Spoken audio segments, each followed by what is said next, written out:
All right, everybody, welcome to the Joe Kilgallon Podcast, aka Kilgallon's Pub. Back with you with another episode. Very excited for today's episode, like I am for every episode, right? Big shout out to all the Patreon subscribers. Thank you so much for your support. You guys are amazing. Just posted a bonus with Samantha Berkman on, which was a fun one. So if you guys haven't heard that episode, check that one out and then head over to the Patreon. Also, a big shout out to the YouTube subscribers. Crossing the 10,000 mark was really cool. I can't say thank you enough. My sons now respect me. So thank you to all the subscribers there. And without further ado, let's get to today's episode. Because again, I got a great guest, first timer on this podcast, a dude I've known probably for a decade or so now. Hilarious stand-up comedian, fantastic comedy writer. We're going to get to all this fun stuff. He's got his own Comedy Central half hour, and he's a writer and producer on a very underrated show, I believe, that's moving over to HBO Max. That show is called Southside, which takes place on the beloved South Side of Chicago. We're gonna talk about all that fun stuff. Without further ado, let's bring on Will Miles. What up? What up? How you doing, bud? Good, man. Thanks for having me on here. Yeah. I haven't seen you since our friends Megan, Gailey, and CJ Toledano's wedding. I feel like that was the last hurrah before like COVID shut down. Really, for a lot of us. I mean, where we were all together. That was nuts. And I'm sure they loved the fact that was the last hurrah. Of course. Yeah, well, dude, that was fun. Great time, right? Always great. I mean, it's one of the great things about comedy, but also a sad thing about comedy is the more successful everyone gets, the less we see of each other. Yeah. Because people are moving around, they're busier, which is great. But then, I mean, it's sad, but also great. But then it makes it so that when we see each other, we dial it up a notch. Oh yeah, that was like times 12 because everybody, it was like people from LA, New York, all from Chicago, who all were like, "I'll fly for this," yeah, and everybody just was out there. We got like fucked up. I haven't been that fucked up in a while. I got pretty fucked up recently, but that was my before I ended up Jonah Jerkins got a new place and we socially distanced. We were spread apart. There was like 5 of us, so 5 of the guys, and Marty DeRosa, Danny Kell, good friends of yours. Yeah. And we were like, who else was there? Blake Burkhart, Ed Towns. We were like, hey, we've all been cooped up. We've been stressed out. It's been really hard. The second wave has been harder on the mind than the first wave with this COVID stuff, because I feel like, I mean, I know LA has been bad the entire time, and my wife was a nurse in LA and she still talks to some of her friends, and it's awful. It's frightening, you know, but Chicago, we had a dip and it was starting to look like, hey, everyone's wearing their mask now. We're doing this. We're going to get out of this. And then it came back strong, and then everything just shut down completely after we'd gotten like a little bit of a taste of like, 25% capacity. This isn't bad. And that kind of made the second wave tougher, because you felt like maybe there's a light at the end of the tunnel. And then I was like, nah, fuck you. Get back into that sewer. There's no light at the tunnel. Yeah, no, we're in like the third wave now, I think, right? Or something. Feels like it, right? It's something crazy like that. But LA, this is ridiculous. I don't even understand why our cases numbers, like, they're so high, because it's outdoors. You can go outdoors. That's what's crazy about California to me. I don't understand that.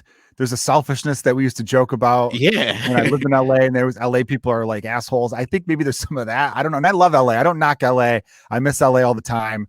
But yeah, I don't get it. You have so many more options. Chicago's numbers have been going down the last few weeks, which is good to see. And that's nuts, because there's a snowstorm going on right now, and you guys are better at it than us by far. I don't know, man. And I think I was looking at like our press conferences, and that to me explains a lot about the city, because I do think you look at Lori Lightfoot and like, sure, there's problems with her, but you look at her and she's just like a regular person. And then you like Eric Garcetti or whatever out here, he looks like he's trying to be in Hollywood. And so does Gavin Newsom. Like, all these guys, you think they're cool, and then you're like, wait, I think you guys low-key want to be actors. So this is all bullshit coming out of your mouth. So that's why our numbers, everybody's full of shit or something. And it just feels like, oh, they're telling us, oh yeah, we're doing good, but then you're lying to us. Just tell us how bad we're doing. I'm from Chicago. We get told how bad we're doing immediately. And then we change course. That's what we do. Yeah, definitely. I think you're right, though. I think there is an element of both the mayor of LA and the governor Newsom wanting to have this Hollywood vibe to them, which is just fucking lame. It's lame. Yeah. You know what I mean? I don't know if Arnold Schwarzenegger set that in, or even before that, Reagan was an actor. He was governor of California 40 years ago or something. It's interesting though, because coming from Chicago is a very political town where it always surprised me how people would just move to Chicago, live there for 6 months, and already be like fucking City Hall and just being like angry. LA, dude, I mean, I lived there from 2014 to 2017. It's way different now. All my LA friends are very into politics and they're active and they know what's what, and they're trying to get councilmen elected, or council people, I should say. Oh yeah. The one woman who I became a fan of her because I heard her on my buddy Mike Bridenstine's podcast. Nithya Raman? Thank you. Yeah. To my defense, it's not a name that just rolls off the tongue. But I should have known it. She sounded great when I heard her on a couple podcasts. But it's good to see. But when I was living there from 2014 to 2017, I remember Facebook memory showed me how I had a post about how if Eric Garcetti knocked on my door, I wouldn't know who the hell he was. And that's the mayor. And LA comedian friends of mine who were like been there for a decade, way longer than I was there at the time, where they were like, yeah, I wouldn't know who he was either. They were basically like, we don't give a shit here. It's LA. It's 80 every day. But now people are like, it's 80 every day, but this is bullshit. Things are out of hand. So I think it really hit with like the COVID stuff because, COVID caused a lot of shit to comes to light and everything, because with the protests and stuff this summer, it's like, everybody was home. So everybody was watching. So everybody was able to be like, I'm actually really pissed about this. But like, I think COVID really got us even seeing Garcetti, because I never looked at the news before out here, because the news out here is hilarious. Otherwise, it's like like super old dudes with silver slick back hair telling weather, and it's like just absolute models doing the weather or other stuff, and you're like, yeah, okay, this is funny. These people are vapid. But then when like COVID hit, I started paying attention hard, and I'm like, I don't want these newscasters anymore. This is serious stuff. But then I started seeing Garcetti more, and I'm like, oh, I think I like you. And then like a month in, I was like, oh, this fucking guy sucks. Yeah, he's bad. He's awful. Yeah. But man, you are so right. The weather women in Los Angeles. My first week there, I remember looking at my wife being like, you're noticing this too, right? It's every channel. And she's like, this is insane. And the one woman was just so like, she was stunning. Yeah. Blonde. I can't remember her name, but I remember thinking there's no way she's like an actual, what's the word I'm looking for? Like meteorologist. Thank you. Meteorologist. I don't know why I was blanking on that, but, when you have two kids, you understand why your mind just goes to So I looked her up. She was a meteorologist who graduated from Stanford, and I felt like kind of like a sexist asshole, because I was like, wait a minute, not only are you look like that, but you actually graduated from like the best meteorology school apparently. I just like, how the fuck, I don't know. I don't get it. Dude, I mentioned getting drunk at Jonah's and all that a few weeks ago, because since Megan and CJ's wedding, which is where we were starting with this, when we get together, all of our comedian friends, we haven't seen each other in a while, we really do take it to the next level. And I will give them a shout out. Not that they listen, terrible friends. They don't listen to no, I'm kidding. They're great. That was one of the few weddings that was bigger than the hype in a sense. Yeah, I agree.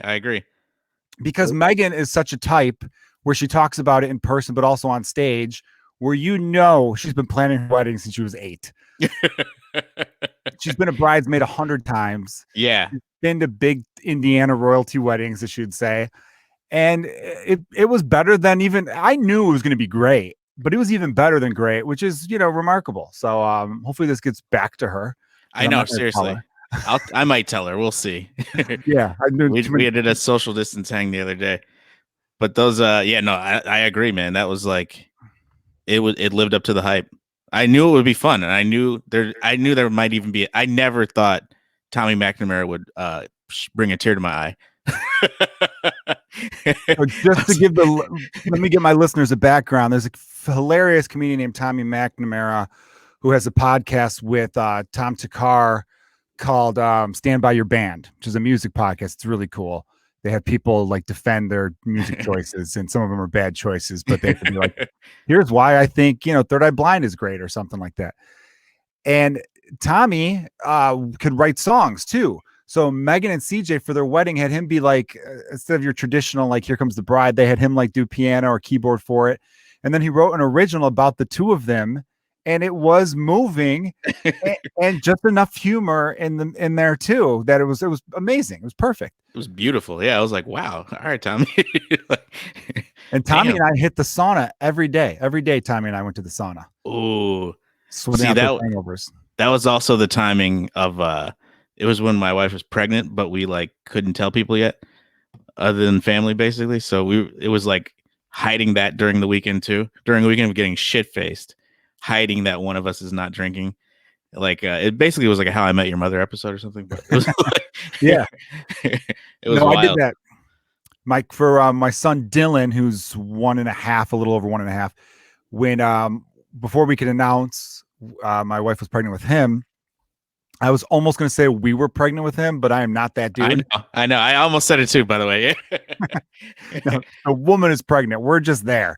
Anyhow, I just told her, I'm like, look, just get yourself like a Sprite or a Diet Coke or something and ask the bartender for a lime.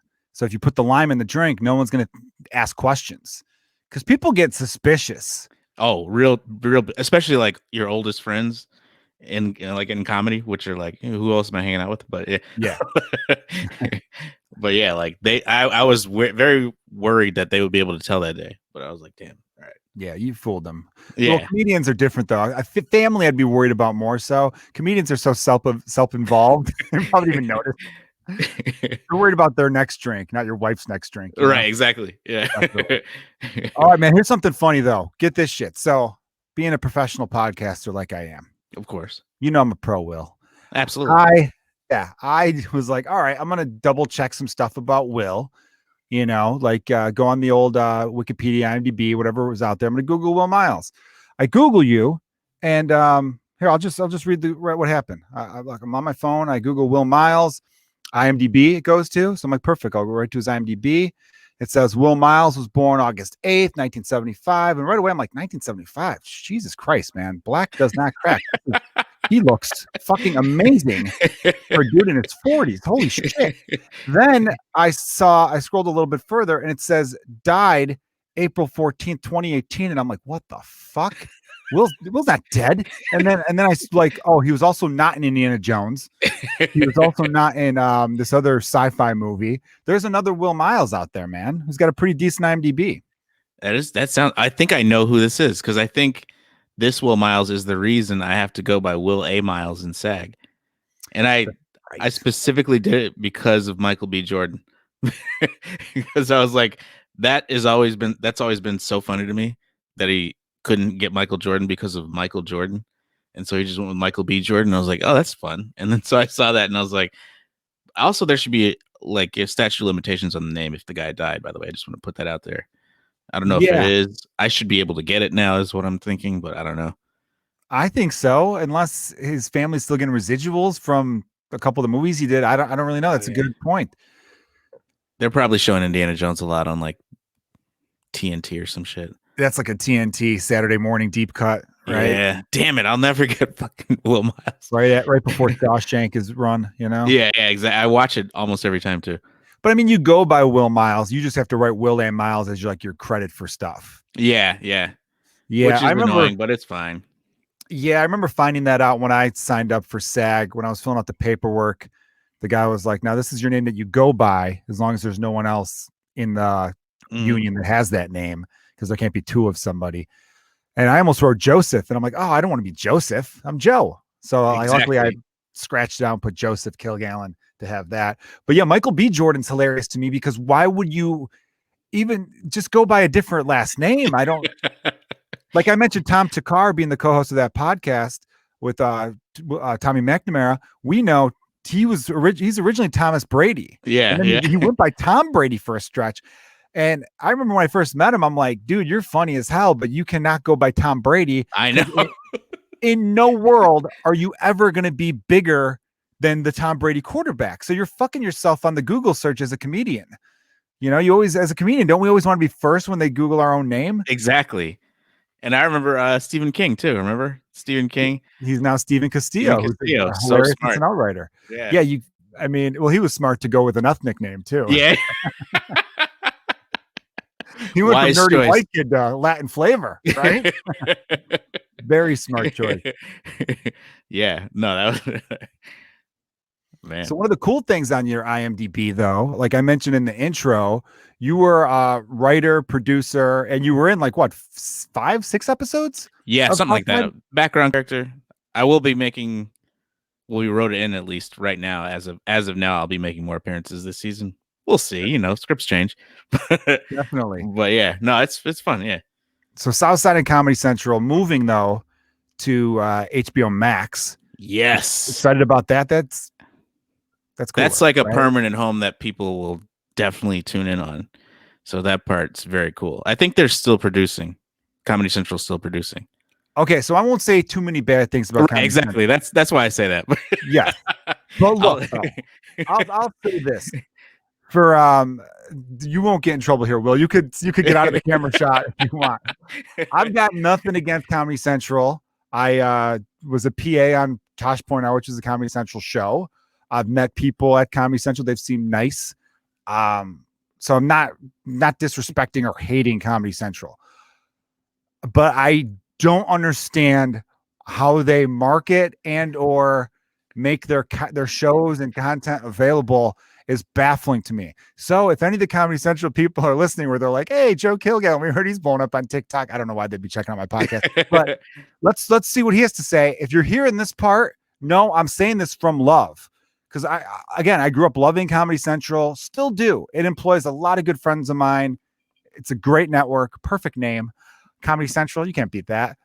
But why are you making it hard for people to consume your content? I've got friends like you who have half-hour specials on the network who will every 5 months I'll hear them say, hey guys, for the next 24 hours, you can watch my special for free on YouTube, but hurry up. And you also have to put in a code. It's like, what the fuck are you doing? Make it easy. I think I can agree with that and be fine. I mean, yeah, I absolutely agree. There's no doubt I wish people would see shit that I've made. That's why, I mean, the HBO Max thing, it's like, Jesus Christ. I mean, I just want to see it the day that it comes out and like maybe a whole month afterwards. Because, I mean, it's on, I see right now, like you can pull up any show on from True TV on HBO Max or anything like that. Like Chris Gethard show's on there. A bunch of stuff's on there. I'm Sorry is on there. Like there's so much cool stuff on there that you're like, oh, people can just watch this now. So now I'm like, oh man, Southside being that thing that like people would have to really struggle to find is going to be available to them. I can just be like, oh, go there, watch it. Yeah, that's going to be incredible. That's going to be amazing. I think it's going to draw in even more fans because among like comedy friends of ours, we all were talking about how great the show Southside is, and I'd meet a couple regular people that's non-comedian people. Yeah. And a few of them knew it, but not everybody. And I sadly feel like that's not on the show. But Detroiters was like that. Detroiters was a really funny show, hilarious. And I remember when it was announced that it was going to be canceled or Comedy Central was going to do new episodes, a lot of people were really pissed off. But then I looked up the ratings. The ratings weren't good. But then again, the ratings really aren't great for any Comedy Central show. I know. And I don't know what that is. I think that's why they're kind of going through some changes in their higher ups. I think I read that like some executives are moving out and some new people are coming in. And I think they just kind of got to like their content itself is, I don't want to use the word cutting edge because that sounds weird, but like it's very now. It's good. You know what I mean? Good stuff. It's great. But I think they are failing to understand how people consume content nowadays. Yeah. I think that's the biggest thing because it's like it's all appointment TV, but people don't even make appointments to watch TV anymore. So it's like, okay, 7 p.m. I'm not going to watch it at 7 p.m. That's how everyone thinks. Like, come on, 7 p.m. Thursday. It's like, okay, great. I'll watch it whenever I want instead of that. So that's just how it is. I mean, yeah, you can't do that. I mean, DVR is for what? Like Midwestern families. We have DVR, but partially because it's a write-off. But nobody has DVR that I know, like other than me. I mean, I have Hulu Live and there's an automatic DVR on there, which I use for Cubs games, so I mean, my wife was using it for Grey's Anatomy, but they usually put the episode up pretty quickly anyway. But yeah, I mean, it's weird. Like, so like, I'm not saying that Comedy Central needs to switch to a streaming only mindset, because you still have the Daily Show, which is pretty Mm-hmm. popular. I know people like my dad, when he's done watching the local WGN Chicago news, he'll switch over to Comedy Central to watch the Daily Show at 10 o'clock. That's great. Yeah. Yeah, that's been a staple for him for a long time. And so I think that the Daily Show is very good like that. But shows like Southside and their scripted stuff, yeah, they should be rerunning it during the day. But I don't even see them rerunning their own stuff as often. I just think it's a lot of South Park, they have reruns on all day, but I remember seeing forever reruns of like It's Always Sunny or Scrubs and stuff like that, which right is now fun. it's The Office every day, I think. The Office too. Yeah. But I just think, I don't know, I just think they're failing themselves in a way. Like they're not investing in themselves as a network as much, because even a show like, Netflix will drop a whole series, 10 episodes in one day. Yeah. And that's cool because we like to binge, but I also kind of like what HBO does. Like HBO will have a brand new episode, like Game of Thrones. Game of Thrones would stretch out over 4 months, and because of that, it'd be like a buzzword. It'd be trending every Sunday. I think that was almost a smarter way. But also, though, if I missed that Sunday episode, I could watch it Tuesday morning. Yep, it was there. They've got the app to go along with their programming. Now, Comedy Central never really. They had an app, but it was. I never really did. They have an app? I don't even know. They still do, but like it's it doesn't have a great rating on the Apple Store or whatever it's on. But yeah, well, not as great as like Netflix or anything. And the thing this is very like, I don't know, probably not interesting to some people, but I have been watching The Unicorn on CBS. I like that show. I love that show, right? Yeah, man. Walt Goggins is amazing. I love that. I mean, I'm never gonna not love Walton Goggins. I mean, unless he like killed somebody or something that we don't know. But even still, I'll lie about it when I say I have a reason. I feel like I'd be on his side. Yeah, exactly. But anybody who regularly works with Danny McBride I'm a huge fan of. So I loved Vice Principals. I think it was underrated. I've only watched the first season and it was so good. They did what, 2 seasons? So good. Yeah, 2 seasons, and that's it. I think they wanted to do only 2 seasons because then they had the Righteous Gemstones in the deck. But I mean, yeah, it's funny. It's a funny show, but I say that because the marketing was CBS put season 1 up on Netflix. So then everybody who was watching Netflix was like, "What's The Unicorn?" I would never watch it because I see the commercials and I see CBS or whatever, and they're like, maybe I wouldn't put this on or find it on DVR, but I wonder if I would watch it because not a lot of people watch network TV anymore. So then you put it on Netflix, and it's like I watched all season 1 on Netflix, and then I started watching it on CBS. So it's like very smart of CBS to do that because now I'm giving CBS the viewership, but I wouldn't have if they didn't put season 1 on Netflix. That's super smart. Okay. Right? No, see, that's very interesting though. I love I'm not into marketing. Like I never would have been like, I want to be a marketing major. Right. But the older I get, the more I'm like, yeah, because in a way, I don't look at it like this. How did you dupe somebody? Because so much of marketing is advertising and how do you trick people into buying your shit. That part of it I'm not a fan of course. But it is kind of cool to be like with, my last album or 2 albums ago, I had it where it was like, all right, cool. We filmed it. Let's put it on YouTube. And this was 2019. So I kind of took the idea from that Andrew Schulz dude who's a dude I only met once, but I remember I had 2 people. I took it from, this is funny actually, Andrew Schulz and Schultz, and Nipsey Hussle. That's great. Yeah. Because this is like December of 2018. I think he had died just before that. Right. Yeah. He died. I want to say. Yeah. I caught an interview with him and that Gary Vaynerchuk dude. And they were basically saying, what advice would you give to like young rappers? And they were kind of talking about, and I'm like, well, if this could apply to young rappers or like unknown rappers even, how could it apply to me, an unknown comedian? And so I was kind of coming up with the idea. And at the same time, that Andrew Schultz dude started going on other podcasts talking about how he was breaking his stuff into clips, making it more digestible. And then he even said, I'm basically like the first SoundCloud comedian, but not using SoundCloud, using YouTube. And I'm like, that's hilarious because they were talking about SoundCloud. Like, that's what Nick was talking about. Yeah. So it all kind of came together in a weird way for me. But it made me rethink what I wanted to name the jokes. Because I feel like on a comedy album, the track titles, you almost want some mystery to the track. Yeah. But on YouTube, there's so much content out there and it's the thumbnail and people scrolling. So like the one joke I had was called Single Friends. That's what it's called on the album. On the album, yeah. I couldn't change it because I already released the album. I released the videos like a couple months after the album. But it made me think, wait a minute, are people going to click on something that says single friends? I could come up with something better. And in the joke, I talk about how like my single female friends will complain about how guys will pressure them into sex. Yeah. Like, oh, that's all right. So I renamed it Sexual Pressure. People are going to click on a joke called Sexual Pressure. Absolutely, like, yeah. What is this? Single friends is like, oh God, another comedian talking about relationships. Yeah. You know? So it's marketing in a way, and it's not really tricking them at all because the joke, I do talk about that. So I'm not lying to you. Right. But I just had to repackage it. Exactly. So that's just good marketing. That's not duping them at all. It's just like, this is what I know I want you to watch this because I know it's good. So here's how I'm gonna get you to watch it. It's like, yeah. It's like that LA weather woman, you know? Yeah. She's like, I need you to hear me about storm fronts. So I'm gonna look hot, but trust me, I know what the fuck I'm doing. Smart too. I'm not fucking stupid. I got this. Yeah. Dude, Chicago used to have a weather woman named Snow, and I'm like, really? And then there was another one. The fuck was her name? It was a weather pun name.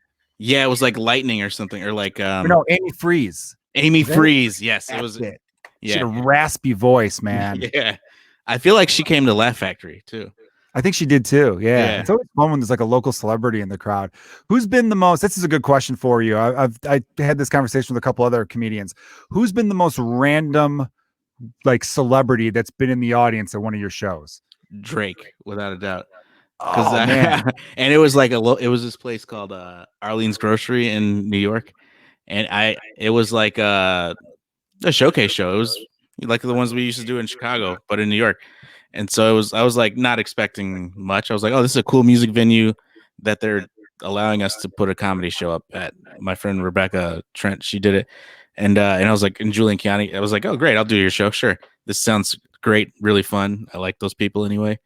And then like Janelle James was on stage. I remember very vividly.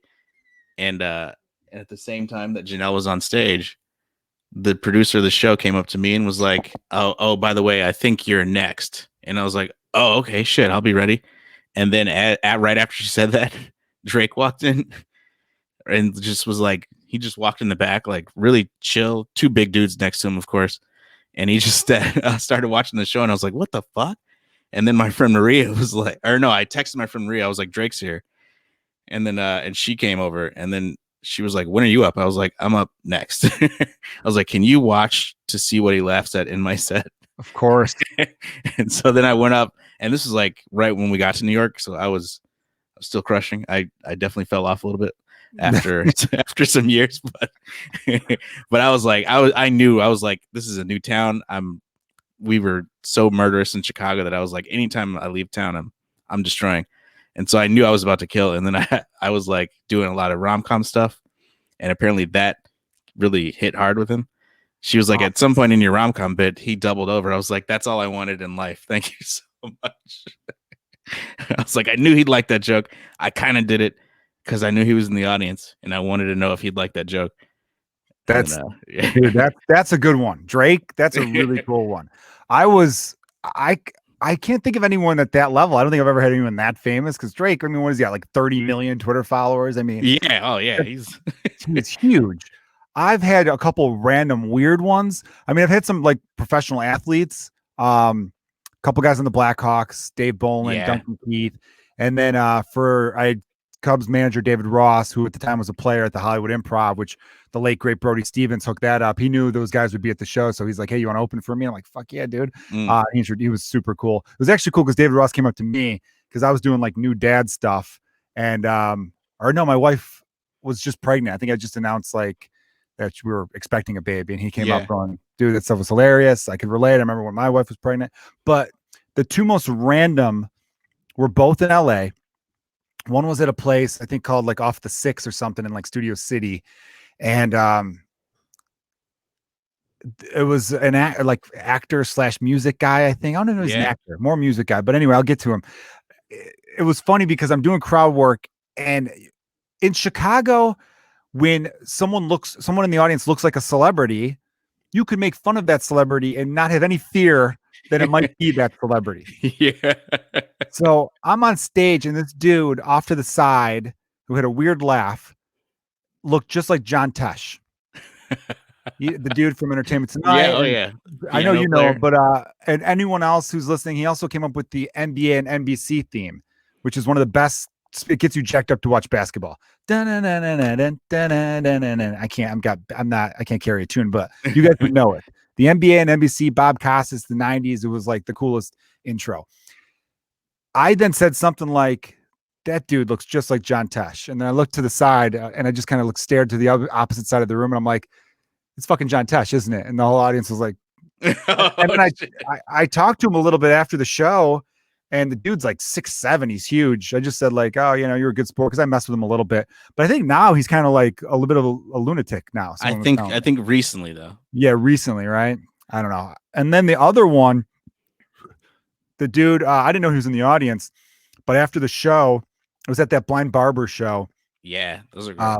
Yeah, great. I think Chappelle was running his hours there for a little while too. Mm. Such a cool spot too. I remember the first time I did it, you walk in and you're like, this is a barber shop? And like, no, go through the back door. And it's like this long speakeasy in such a cool room. Yeah, that was awesome. Like one of the best grilled cheeses I've ever had in my entire life. Yeah, me too. So good. Like the avocado like spread out over the top of it. It was like guacamole on top of an avocado or grilled cheese. Anyway, though, after the set, this dude comes by me. He's with like a couple people, and the show's still going on. I think I'm up in the middle. He was like, hey man, fucking hilarious. And I was like, oh, thanks. He's like, yeah, dude. And he like gave me like a fist pound. And right when he walked by, I looked to the two other comics. I'm like, who was that? That's someone, right? And they look at me and go, dude, that's Chad Kroeger, the lead singer of Nickelback. Wow. And I was like, oh shit, that's fucking hysterical. And it's kind of a good thing no one recognized him. I mean, nobody would have been a dick, I guess, but that band gets shit on so much. Big time. And probably somebody would have inadvertently talked about it on stage. They get shit on so much. It's almost become hack making fun of Nickelback, right? Because that's like the go-to, this is the shittiest band on the planet that people like. I mean, I think Imagine Dragons is slowly becoming the band that everyone shits on. They gotta be. I mean, because they reached that height where you're like, oh man, this song again. Wait, this song again? Fuck these guys. Definitely. I remember when Nickelback was a new band. I remember that song where it's like at the bottom of every bottle, wherever the fuck it is. And then they had a song on the original, the first Spider-Man. They had like a song that was played in that movie.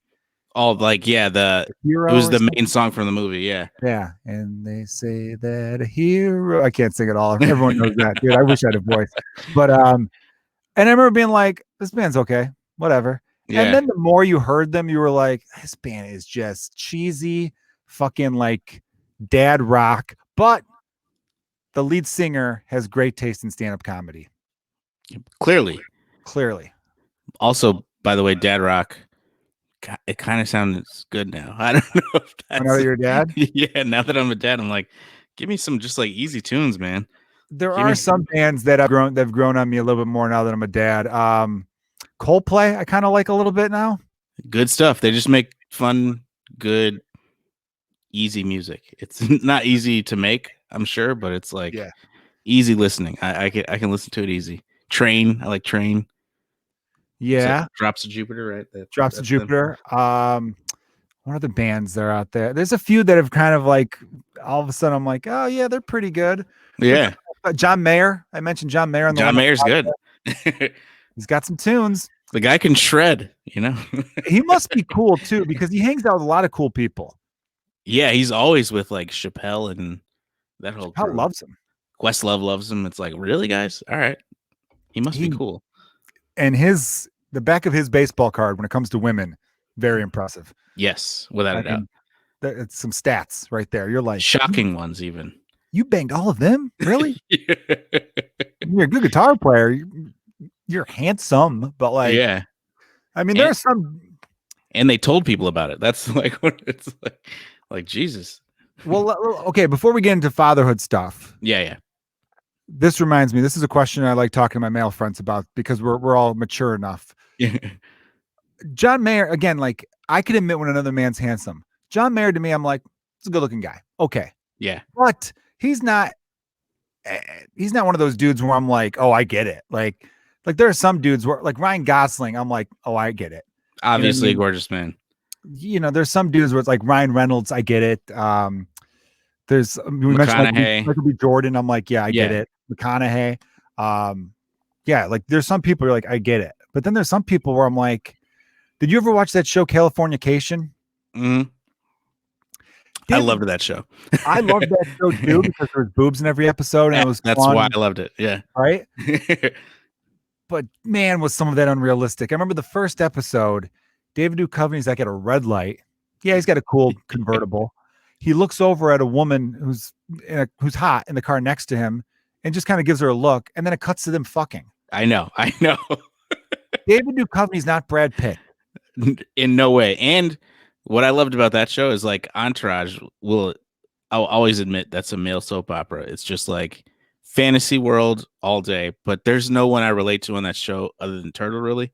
Yeah. But then you have Californication's about a writer who fucks all these women. It's like, oh man, this is extremely unrealistic and also pure fantasy. I'm gonna watch this way more than I'm gonna watch Entourage. Yeah, no, you're right. They were male soap operas. I'll admit, Entourage first 3 seasons, maybe up to season 4, were good. Solid, yeah. Very solid. Obviously, there's some dud episodes here or there, but they did a good job of making people curious about that world because nobody had ever done a show like that beforehand. And as dudes, I mean, that came out when we were like 19, 20 something. I don't know. We're about the same age, I imagine. And or I don't know, maybe you're 47 like that other woman. But we were at the age where it's like, oh man, if I was a millionaire, this is what me and my boys would do too. This would be exactly great. Yeah. That's why it was perfect for that time period. That show came out now, it would have been Me Too'd immediately. Yeah. You know? Because I was rewatching all of Turtle's lines. I rewatched it through the pandemic. Yeah. All of Turtle's lines would be and drama. Oh my God. Turtle and drama alone could not be characters on TV right now. There was an episode where drama said, you want to talk about mean? Talk about the time I made like, Jessica Walters, or that's a real person. I'm trying to make up the fake name they use.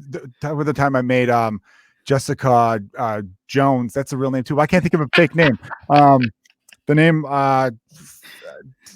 Diana Calories. The time I made Diana Calories drive home on a bicycle after fucking her in the ass. Something like that. Or ride home on a bicycle after fucking her in the ass. Like just crazy lines like that where you're like, Jesus Christ. And other lines where it's like, hey, 17 is legal in some states. We're just like, what the fuck are you saying, dude? Just some shit like that where you're like, yeah, no way. I mean, I don't know. Maybe this would not stand. Yeah. It just wouldn't hold up. No, I don't think there's as much interest in that kind of lifestyle either right now. Look at these 4 guys fuck all the time and not deserve it. Yeah. That's the best way to put it. Fuck all them and not deserve it. I get Vince because he's a movie star, sure. But even that he didn't even have a cool haircut, Not at all. Not until he added a cool haircut after he played Aquaman. Yeah. But every other one he looks stupid. No offense. I met him once. He seemed very nice. And I don't know. But dude, I'm sure he's a cool guy, but I've got a story about him too. Really? Great friend of mine. You know him too, Rudy Ascott. Yeah. He had I don't know if he was visiting LA at the time or he just moved there. He was with a couple people and he doesn't know the show that well. I mean, he knew the show enough, but Adrian Grenier was part of the circle. And Rudy was like, hey, did anyone ever tell you looked like the guy from Entourage? And he responded with, has anyone ever tell you look like a douchebag? Funny, but also like, dude, come on, settle down a little bit. And then and then someone's like, that is the guy from Entourage. He's like, oh, fuck, I really didn't know. I thought he just looked like the guy. That's hilarious. It's funny, but I remember Rudy being like, dude, I wish I had more it was a compliment he was giving me, but also made me feel like a psycho because he was like, you would have said something. I didn't say shit. I should have said, listen, motherfucker. I should have I feel like, going back in time and wishing you would have told a guy off instead. Yeah. Hey, fuck you, man. And fuck you, pretty boy. Huh? Why don't you go hang out with Drama and Turtle? Get the fuck out of here. I would have said something like that. I don't know. It's so crazy that we all watched it because then it was hard for me to watch the real Aquaman that came out recently. Because then I was like, Vincent Chase is Aquaman. What are you talking about? And then Vincent Chase is not even real, but I did see Adrian Grenier and I was like, oh shit, Vinny Chase he's here. I was like, wait, Vinny's not a real person. You gotta remind yourself that. Yeah. I looked on IMDb once to see if anyone made a fake Vinny Chase IMDb. Did they? No, because I was trying to think of all the movies he was in, and it would have been cool if they had more backstory to him. Because the only Yeah. thing they told you, like, oh, he did a couple days on A Walk to Remember, which means he had like a minor part, and then they said he did an episode of Jag when he was coming up. But Right. it's And like a Mentos commercial. and Mentos, yeah, it would have been cool if they would have had like he was starred in like 3 movies before Head On. Like it would have been like Yeah. more because I want to know his career rise. Because sometimes on the show when I was because I rewatched it during the pandemic too.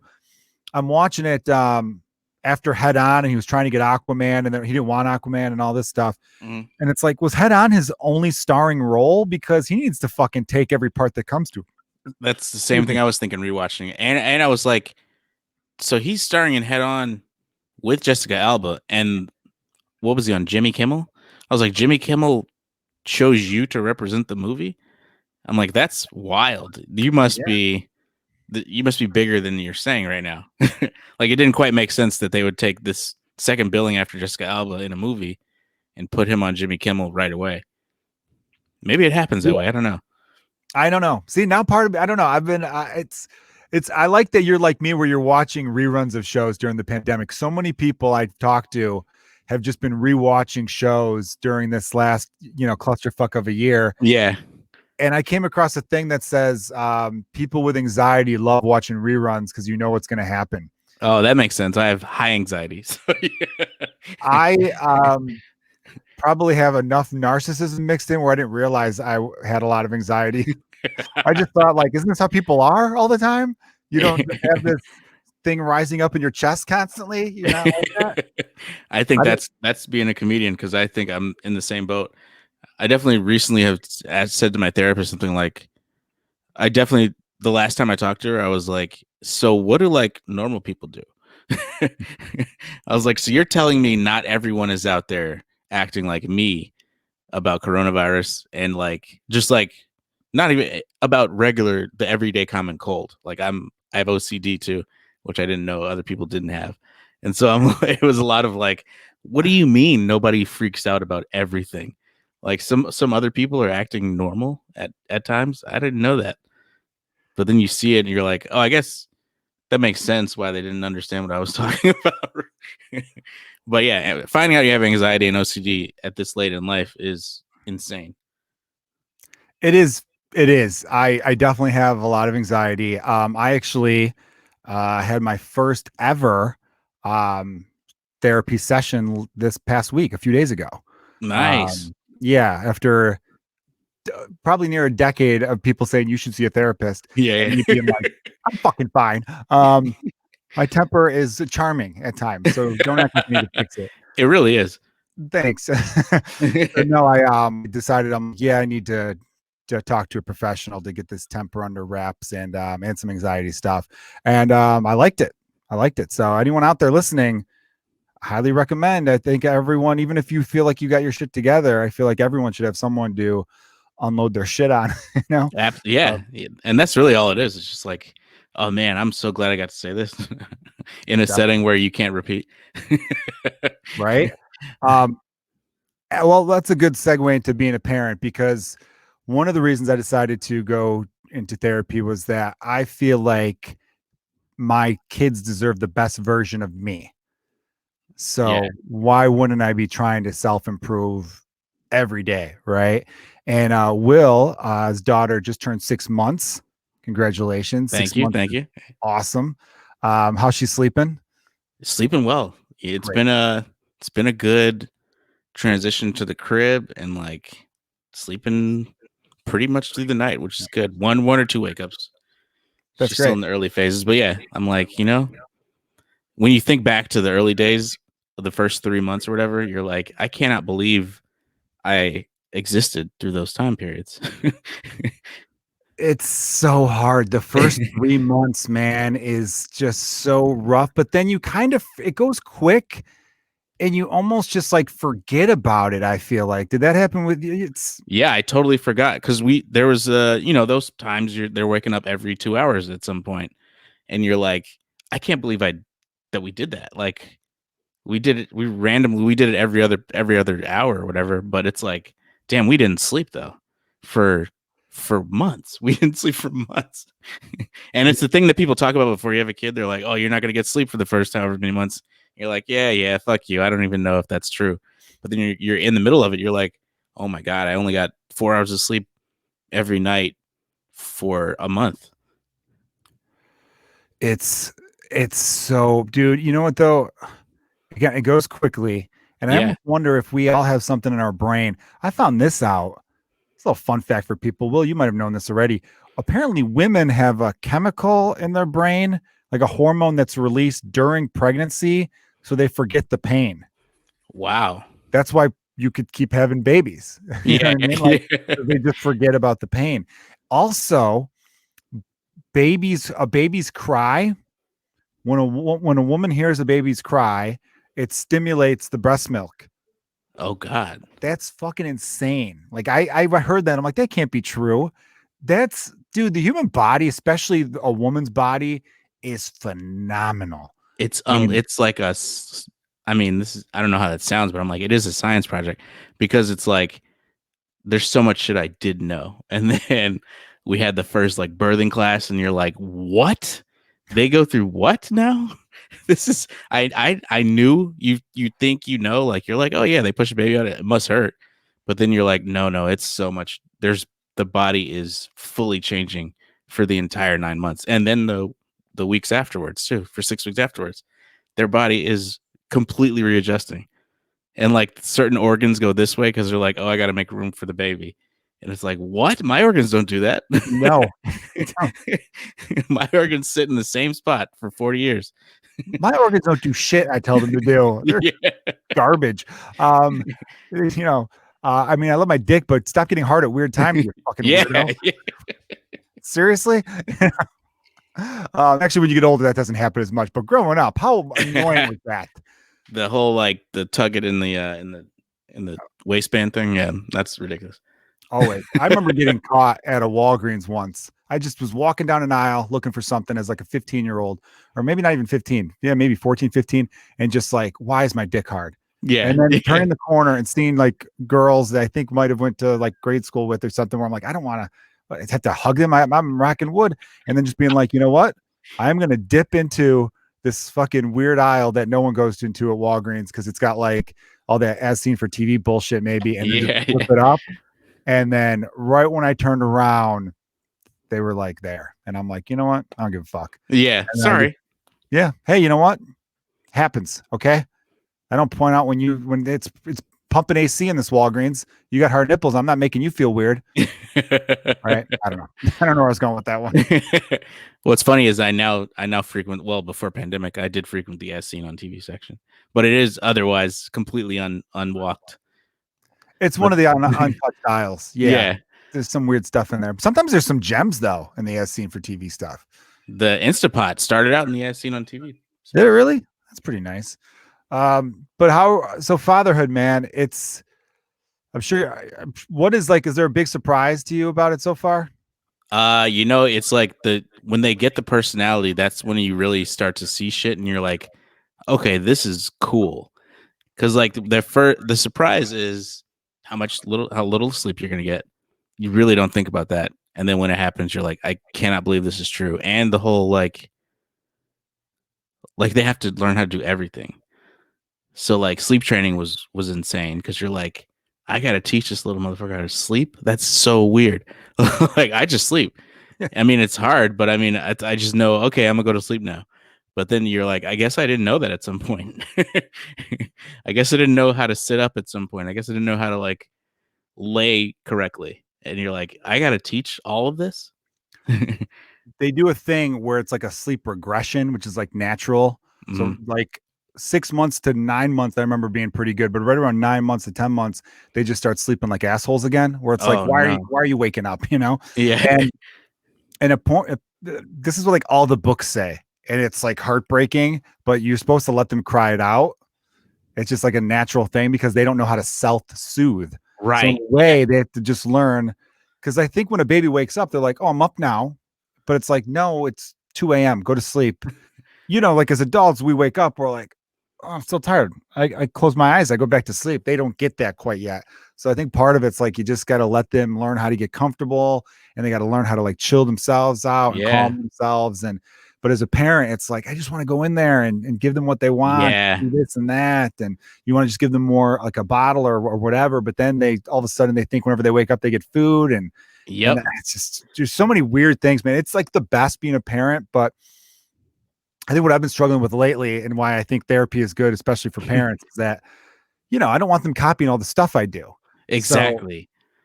So, I'm trying to like chill out a little bit. I remember one time getting mad about, I was trying to fix something and it wouldn't work. So I kicked it across the room. It didn't go near them. Obviously I'm not kicking stuff towards my kid, but then they're downloading all that shit.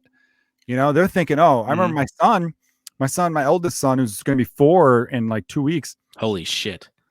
No, man, time goes quick. Yeah, I'm gonna have a 4, and then in a few more months, I'm gonna have a 4 and a 2-year-old. And he was trying to like build this Lego thing, and the one Lego pieces, like, I don't know, it wasn't like coming together. And he's like, "Why won't this fucking work?" He said that. He said, "Why won't this fucking work?" I'm like, dude, you can't. Do not say that word. Yeah. But then part of me was like, but I also agree. Why won't that fucking work? Yeah. The context was correct. He used it right. He did. So I can't be mad at him there. Did you laugh? I feel like that's going to be my toughest move. If my wife wasn't right there, I might have laughed a little bit. Yeah. But she kind of gave me a look like, that's from you. But then you know what? She says shit all the time. So if any of them start saying shit, that's on her. Yeah. Take note of it. Even film it. I should, right? Yeah. Get another little viral video going or something. Because it is hard. Because I mean, kids cursing is always funny. So it's like always. I don't know how I'm gonna be able to deal with it. Like I hope she gets it out of the way early so I can be like, haha. All right, wait, I fucked up. Don't do that. If you could take me seriously when I say don't do that, don't do that. Well, we're gonna have smart kids though. So that's true. As long as we tell them, hey, don't do that at school. Yes. Or in front of like authority type people, which are grandparents, I guess. I don't care if it's like, if I'm at a grocery store, you swear in front of like some random person, I don't give a shit. But actually, no, I don't want that, because then they're gonna look at me being like, look at this piece of shit. He's raising his kids to swear. I know, yeah. But if the kid, if somebody cuts us in line and my kid goes, "Hey, fuck you," I'm laughing. So I know, I'm gonna laugh too.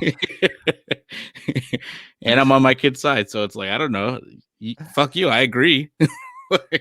My kid's playing a sport and another kid makes an error, and he's like, Jesus Christ, Timmy, pull your head out of your ass. I agree, Timmy. Yeah. Come on. You're costing us runs here. Dude, all right, here, I forgot. I'm backtracking a little bit. We're going to end on a game of Fuck, Marry, Kill, which is what I've been doing. Nice. Lately.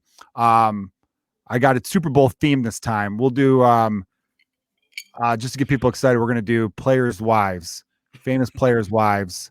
That's the best I could come up with for a Super Bowl theme. I forgot to ask you this. For any of the, I think I got some young comedians in the Chicago scene who might listen to the podcast, or young comedians across the country, hopefully. What was the process of getting hired to be a writer on a show? Because I know a lot of people really don't know how to navigate into that. And if you had any advice for any young comedians who want to get into television writing.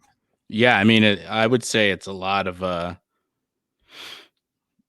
as sad as it sounds, it's like a lot of like, who'd you meet one time? And the good thing about Chicago is that everybody comes through there. Well, I don't know how it is now, but I mean, before pandemic, everybody always came through there. So that's how I knew all the comedians and you did this too, this is how we knew the comedians in LA and New York. Cause we would be like, oh, I opened for that guy in Chicago.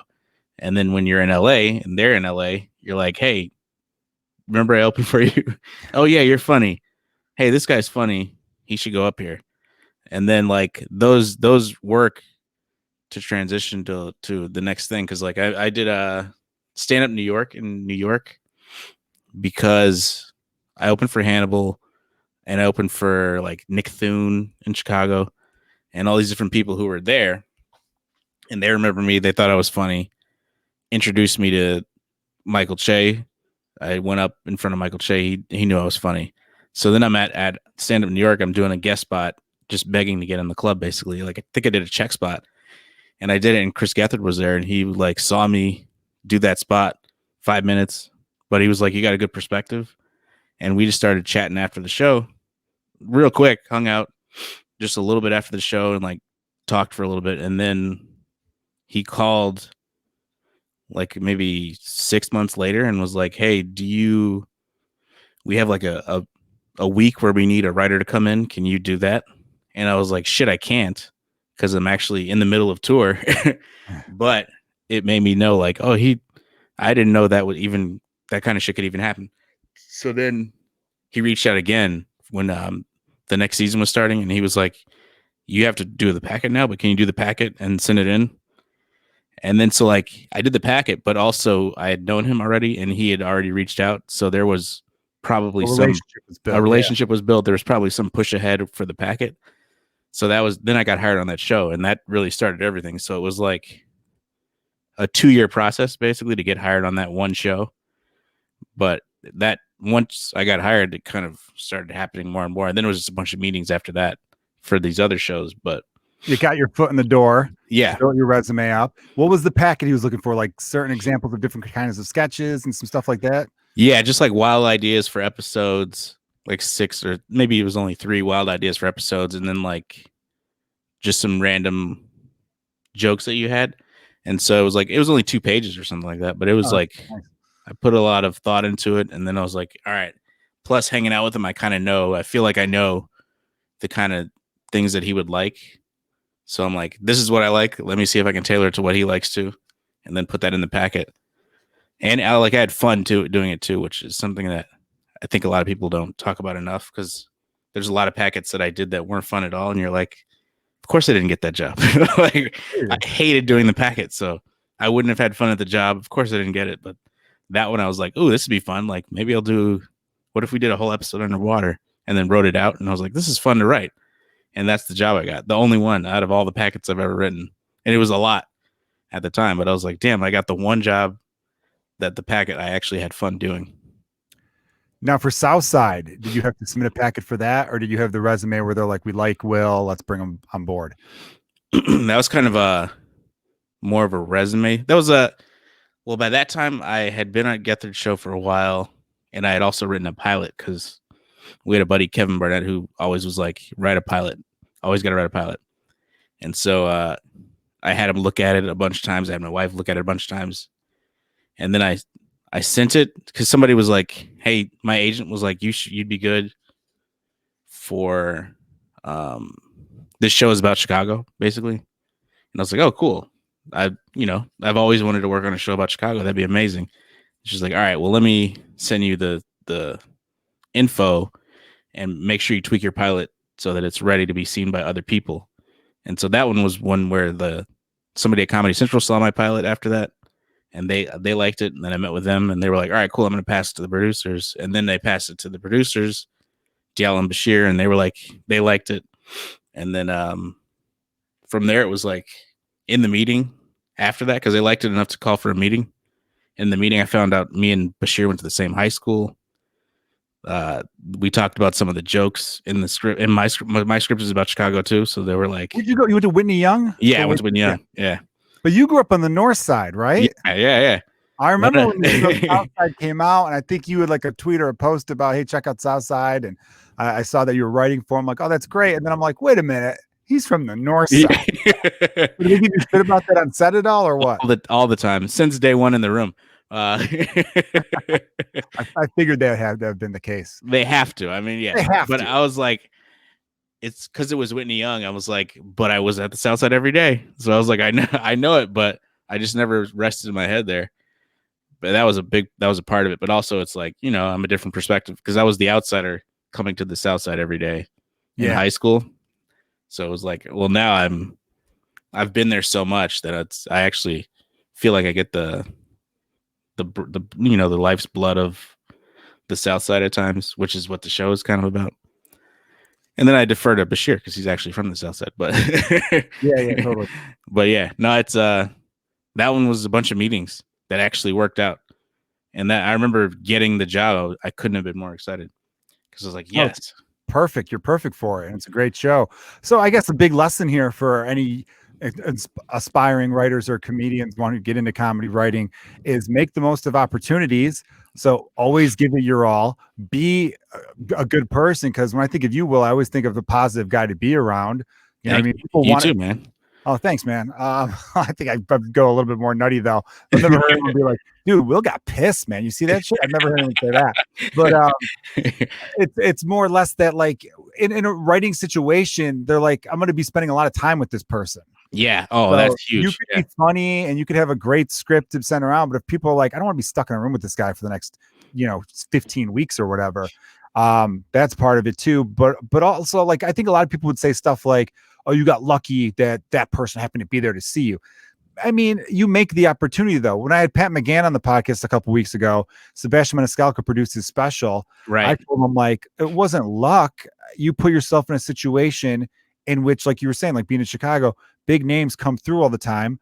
Also, if Sebastian was there and you ate shit that night, then the opportunity isn't there. Exactly. You put the work in to put yourself in a position to succeed by honing your craft to be an awesome at stand-up, which is what you did, which then led to the writing gigs. And then you obviously honed your craft as a writer, which I'm sure was always there as being a stand-up. We're also writers. I know. You never think about that, but that is exactly, we're writing our bits for us to say. So it's the same as like writing a joke for someone else to say. But it's like, yeah, no, I think that's exactly it. It's a lot of luck, sure, but it's like, because the Southside thing, it's like my agent couldn't do anything if I didn't have a pilot ready, because they need the pilot. They need the pilot like Monday, and I was like, oh fuck, all right. If I had like no preparation, I would have had to write a pilot in 3 days, which would have been insane. Yeah, but, you're not John Hughes. Right. John Hughes would write scripts in 7. He wrote Ferris Bueller's Day Off in 7 days. I've probably said that fact like 100 times on this podcast. I'm just overwhelmed by it. And apparently he wrote Planes, Trains, and Automobiles in like a weekend. Like and Home Alone, I think, in like 3 days. Yeah, he was like a freak with that stuff. It's nuts. I remember I saw an interview with John Candy and Steve Martin, and they go, "Oh, it's well known that he'll be like, I have an idea," and then write it down and be like done with it. And it's usually pretty much exactly. He lets his actors, improv a little bit too. Yeah. But anyway, no, I think I did a deep dive. I like researched John Hughes because of those hearing. Maybe you told me that, but I remember being like, "What? That's so fucking crazy!" Like, and then I did a deep dive, and I was like, I try to do it, and it'll be like, okay, good. I like that idea. You know what? I'm just gonna write a script, and then it's like now 8 months later, and I still don't have a script for somebody. But you're still on fade in. Yeah. Exterior living room, our exterior bar. Exterior living room. I'm a terrible writer.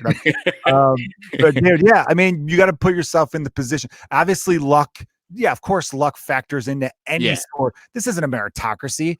And if you're going into the world of entertainment, you need to know that right now it's not a meritocracy. But what you can do is put yourself in a position where the luck meets the opportunity. Mm-hmm. Because, I mean, every year there's, I don't know what they pick, like 10 to 12 new faces for Montreal. And there's a shitload of people who don't get it, who end up being huge. And then there are people who get it, who you never fucking hear from again. Exactly. Yeah. And everyone's on a different path. But I bring up I've heard stories from friends of ours that we both know. I'm not going to name them on the podcast. They're doing well now, but they told me, like, dude, when I did Montreal, I met with some agents and executives and whoever, people from this network and that network. And they were like, do you have a pilot? No. Yep. Do you have a writing packet? No. Do you have this? No. And they were basically like, okay. And then they just moved on because they weren't prepared. They weren't ready for the moment, or there's been people. I know a guy who did like a late night spot, and then his manager sent him to do headlining gigs, and the clubs were like, never send us that guy again, because he only had 30 minutes. And you need a good 5 to be on TV. You didn't have the whole lot. So it's kind of like, yeah, you need to be lucky to be in these right situations.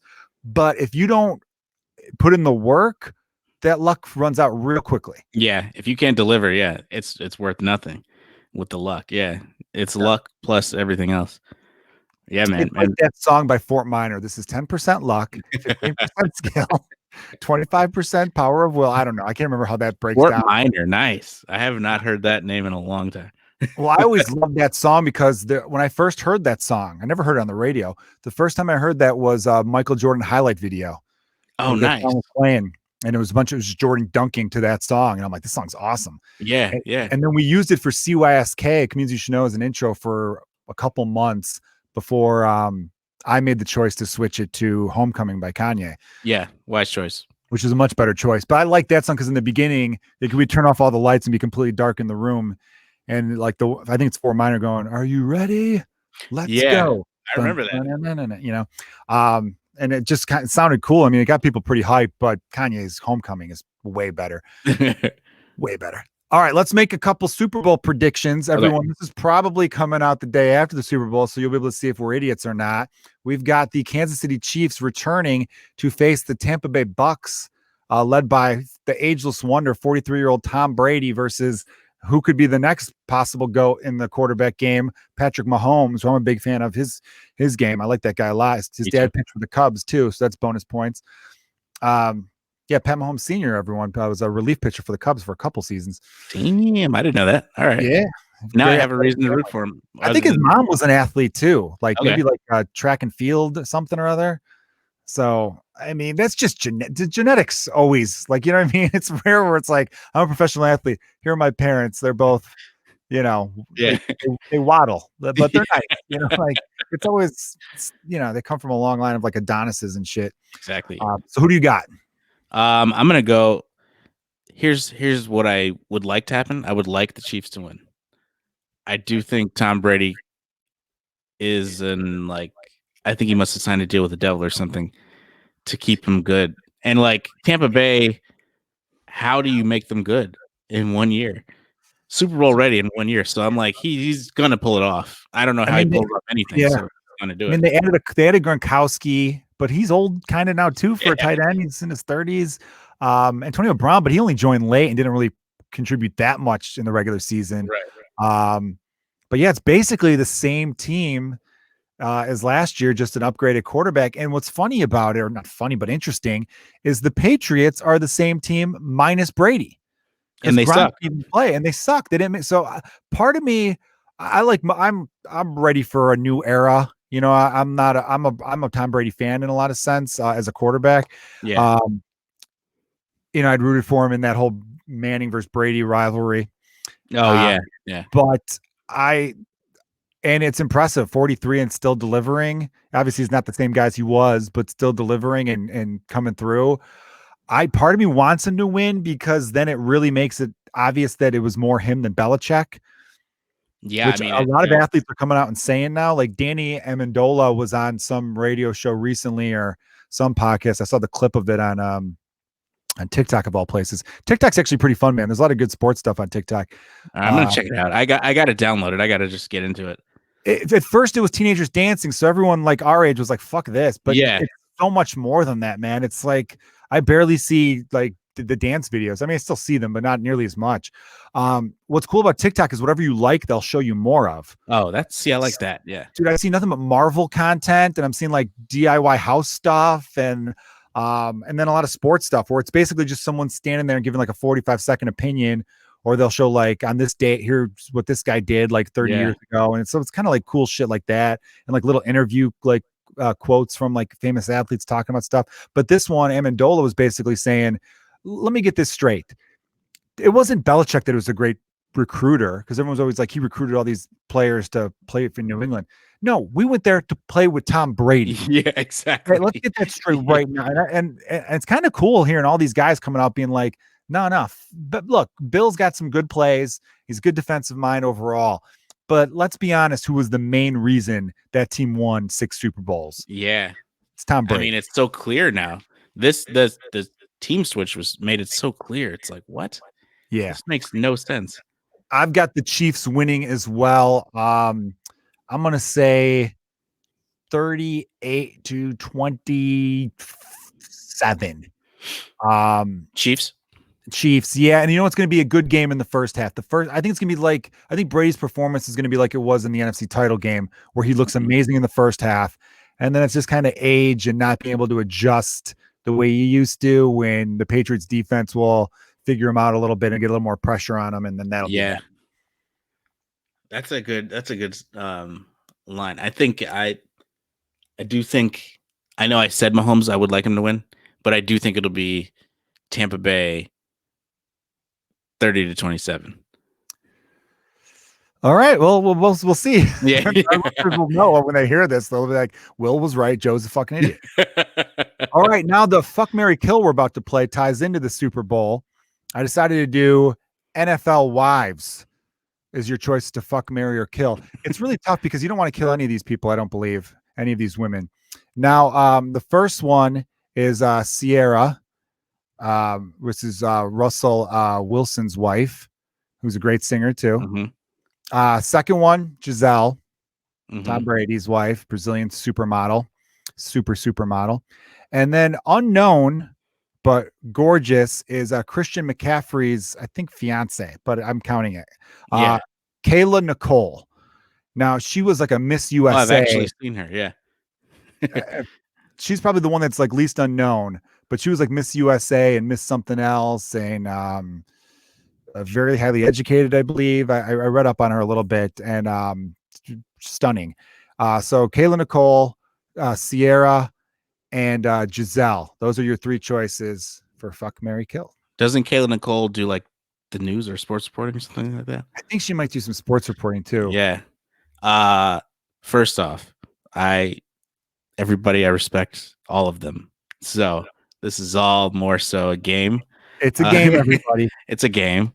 I'm sorry, Kayla Nicole's Travis Kelce's. Oh, that's where I saw her. Yeah, I'm sorry. I didn't mean, I don't know why I said Christian McCaffrey. Christian McCaffrey's, he's dating someone really hot that almost made the cut but didn't make the cut. Okay. I had a tough time choosing who I was going to.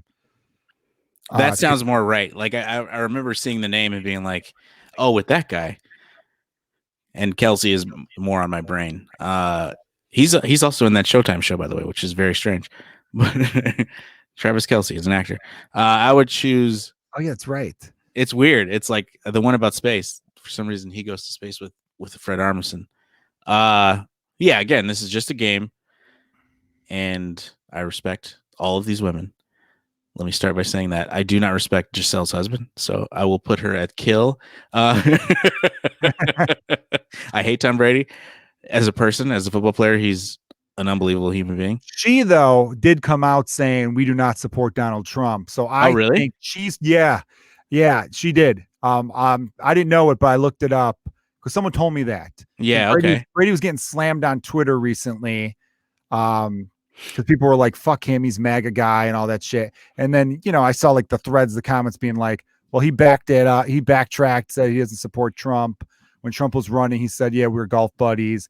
And then people were like, no, that's just because Giselle made him. And so then I read an article where Giselle was like, we don't support him at all. And Tom used to be friends with him. And let's be very clear on that.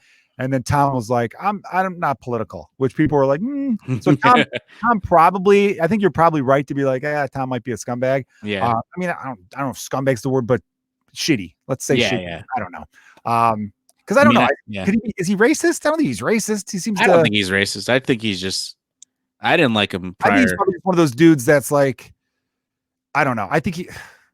Not to get into Trump shit right now, because I do think there's a big percentage where it's like you like Trump because he hates the same people you hate. Yes, exactly. And I think that's why, right? And then there are some where it's like, I want lower taxes. Yeah.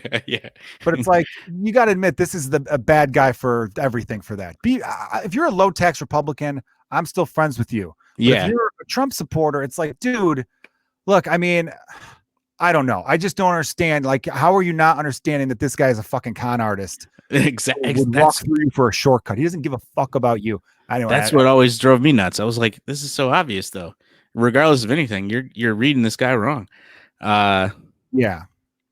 Anyhow, I didn't even like Tom Brady before I found out he was MAGA. So you're killing Giselle. Either way, and no matter what, my statement stands. Sierra's the marrying type.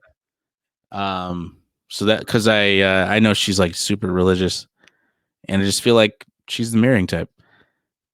And I remember seeing her actually, and at school, she was walking through campus when we were in college, and being like, "Wow, I hope Bow Wow marries her," because she was walking with Bow Wow, and I remember being like, "I hope they get married. They seem like a nice couple of people."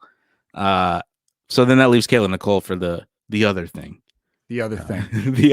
Your wife in the background. And right. Yeah. Hey, we're playing a game. It's not real. Now my wife's walked down the stairs. I'm in my basement. She's walked down the stairs at a part or two where I'm like, I'll fucking tell you later. Shut the podcast. Come on. I have to whisper. Those are good choices. The one argument I could probably make, but part of me is thinking, if you really hate Tom Brady, wouldn't it be cool to be like, I fucked your girl? I know. That's so true. It'd be way better than I killed your girl. That's the worst thing. Now he's mourning where before you just have like this thing over him. Yeah. You're living in his head rent free at that point. So it's tough. That's why it's a fun game to fuck, marry, kill. I feel like this was a really difficult one though, because usually people play fuck, marry, kill based off of looks, but I feel like you break it down where it's like, this is the marrying kind. Also, people forget that when you marry, you could have all the sex with them too. Exactly. Yeah. We're married guys. I used to play it fuck, marry, kill, where I'd pick DVDs out of a bin randomly, and whoever like the stars of those movies were the choices. And so sometimes guys would have to fuck guys, but a lot of times guys would be like, I'll marry Bill Murray, because you don't have to have sex in a marriage too. So it goes both ways. That's true. And Bill Murray would probably be just a hilarious husband. He'd be fun over breakfast. I feel like absolutely. He would know the best brunch spots. He would tell good late night stories. Oh man, before we go, I do have to mention that one person I met at out in New York was Bill Murray once, and he truly was like an angel or something, because we were just at a birthday party for this guy Seth Herzog, and everybody was like, it was like some cool people in there already. It was like it was one of those where my wife got invited, and I was like, I can't believe I get to go here. It was like 2015, 16 or something like that. And Donald Glover's show had just come out, Atlanta just come out, and so he was there. And we were like, oh man, it's cool, Donald Glover. But like my wife and all of them did comedy with Donald before, so it wasn't that big a deal. But I was like, oh shit, this is cool. Like he's a big deal. And then so we're all chilling. Pete Holmes is there, who we all know from Chicago. So I was like, I know him at least. And then just at some point in the night, Bill Murray just comes in, like, I don't want to say stumbling, but he did come in like he clearly had already had a drink. And he just looked cool because it was Bill Murray. And then it was 2015, and I'll tell you why in a little bit. But he jumped in, and he like just stood there, and we were like, what the fuck? Why is Bill Murray? And you just saw like Donald Glover, Pete Holmes, Noah Wiley. Everybody was just like, oh my God, I can't believe Bill Murray's here. And then he walks up to my buddy Jason Burke, who was a huge fan, like is his idol. And he was like, can I get a drink with you? And I happened to be there. So the three of us got a drink together. And then I was like, this is unbelievable. And then I go to Bill, and I'm like, I'm from Wrigleyville, basically. I'm from Boys Town, but I'm, it's basically Wrigleyville. And I was like, I grew up a Chicago Cubs fan. He was like, what? And then he just started telling me about the Cubs. And then he was like, those young guys, they're so good. You know what? I think this year they'll make the playoffs, but I think next year we might even win it. And I was like, yeah, I think we might win it next year too. That's a good prediction. That would be amazing. And then that was 2015, 2016, we won. I was like, holy shit, he predicted it. And I watched Game 7 in New York. I was in Brooklyn. Oh shit, yeah. Gutter Bar. I happened to be in town at a meeting, and I with Bleacher Report, which I didn't even get the job, so fuck them. No, Bleacher Report's great. But I had a meeting, and then I did CYSK that night, and then I watched the game, and then I met up with Tommy McNamara and Tom Takar there at a bar, Kelly's, which was like a big Cubs bar in Manhattan, and it was amazing. That's crazy that you met Bill Murray, though. That's so cool. It was the wildest, and I remembered it that night. Hand once, but I didn't get to talk to him. Oh yeah. He's like, he's one of those guys that nobody sees ever. I heard he only has like a hotline that you can call to get in touch with him. Yeah, he doesn't have an agent anymore. He has like a hotline, and he works with people he likes, and he's just got a crazy like aura to him. I don't know. Like Bill Murray's one of those people who's like, is that Bill Murray? And there's all these Bill Murray stories where it's like, oh, he was at a bar in some city they were filming it, and then he just went behind the bar and asked if he could start serving drinks. And of course they're like, yeah, you're Bill Murray. And pretty much I heard a story. I think it was at a bar like in Brooklyn where no matter what someone ordered, he gave them like an orange whip or something like that. That's hilarious. With the one drink he knew how to make, because the drink in the movie The Blues Brothers. They'd be like, have a whiskey on the rocks. He's like, absolutely. And then they'd be like, what the fuck is this? He's like, drink it. Like people are like, this is nuts. Bill Murray. Dude, I know I want to end the podcast because I'm holding you a little bit longer than I told you I was going to hold you on for. But I just was reminded of something really funny. This happened. You, Clark Jones, and Kenny DeForest took over for Hannibal running Knitting Factory. Yeah, yeah. I think the best show in New York. I think I'd done it 3 times, twice with Hannibal, once with you guys, and just amazing crowds. But what was funny was when you guys took it over, because the 2 times I did before, I think I just texted Hannibal. But you guys were more professional. You guys gave me an email. Oh, we did? Yes. But I think it was just to know what date to have it. Yeah, exactly. Just so we could schedule it correctly. I don't think you guys were being like assholes, being like, no. A clip, Joe. Like everything was bad. I'm like, there was no discussion. You're not a discussion person. It's like obviously, yeah. So here's what was funny about it though.